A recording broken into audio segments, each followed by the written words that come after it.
alternative proposals going forward in relation to what that transparency in supply chains should be. And I think, and people maybe wasn't here for the beginning, our view is that it should be broader than simply saying end your supply chain for all the reasons I set out. It should give some indication of what it looks like.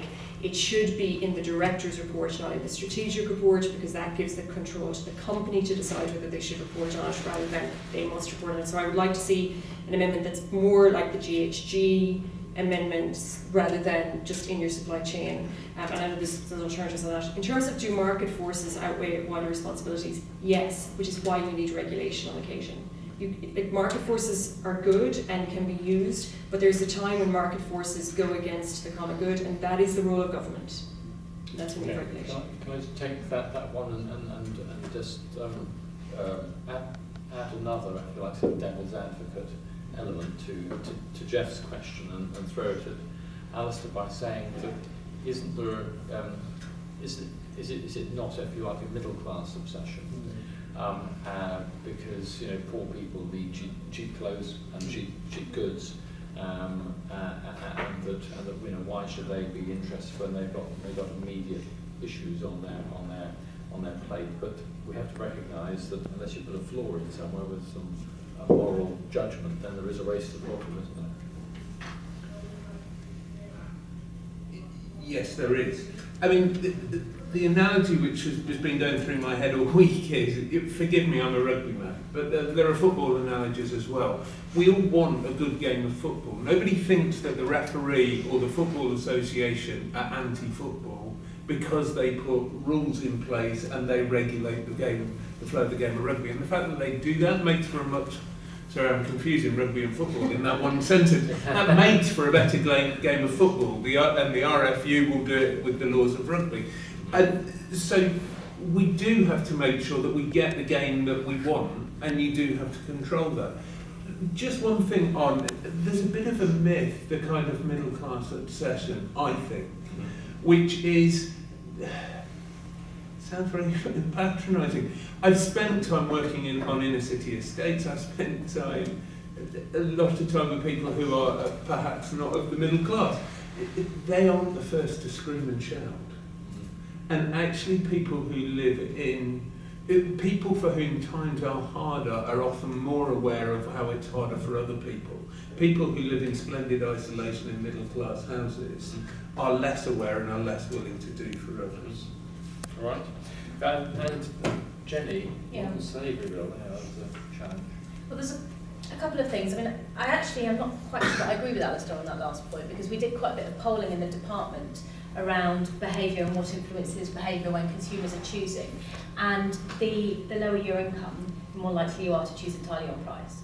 I mean, it is kind of stating the bleeding obvious, and yes, they may be concerned about the impact elsewhere in the world, but actually, if you don't have very much money, you need to buy the things that you can. That doesn't mean that they don't care, but it means that's going to have a bigger impact on your behaviour. But they're not given the choice. All they're given is price. Yeah. They are, so except it's that not informed, is it? Well, except that there are. I mean, if you really, really care, you can go to Waitrose, which is not being driven by price. And I'm not saying that people don't care, but I'm just saying that it becomes not the top priority. It is a priority, but it's not necessarily the top priority. I mean, actually, one of the things I found quite depressing when we did a load of polling is that actually, it's not the top priority for a lot of people. And actually, I think it should be higher up in people's priority order.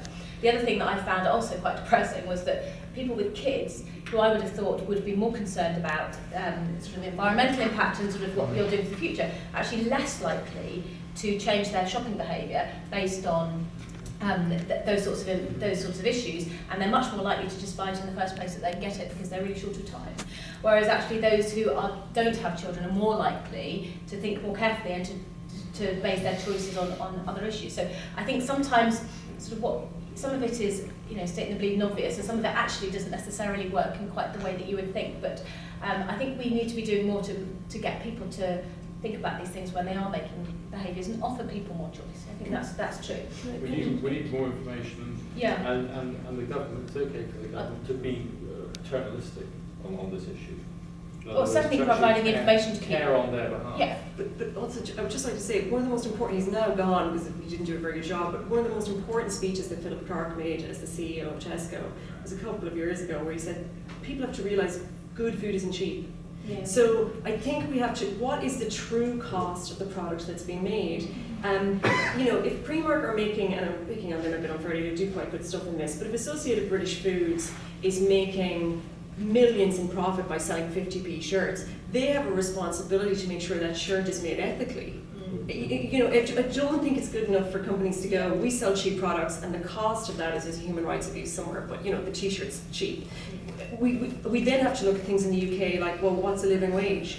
You know, and you have to look at, are we just pushing the costs that we in the West don't want to bear onto poorer countries? So it becomes a wider societal Yeah, you're absolutely right. question. Yeah. Do we come back on modern slavery? Yes.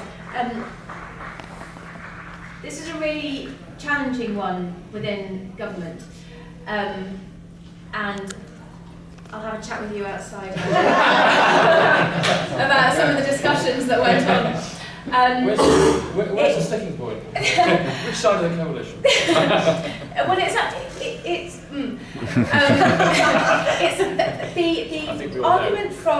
the argument in favour of not pulling out slavery as a specific issue, and rather including it in human rights more generally, is that there is a concern, which I can see this argument, that there is a concern that means then that you should put slavery above and beyond other human rights abuses.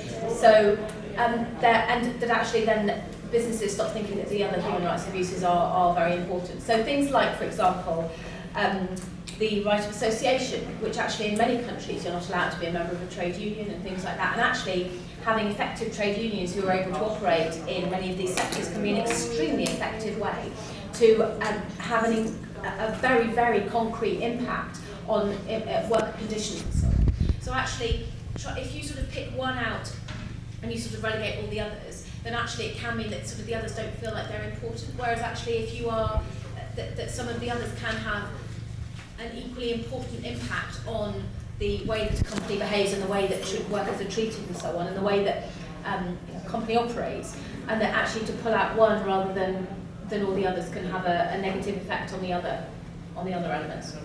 Thank you very much. I would have liked to have offered our speakers an opportunity to make any concluding remarks, but I think we've overrun our time. Out, aren't we? If you want to grab a glass of wine or something less toxic, there's still plenty of moments to do that. But can I thank all of our three excellent speakers? Thank you very much indeed. Thank you for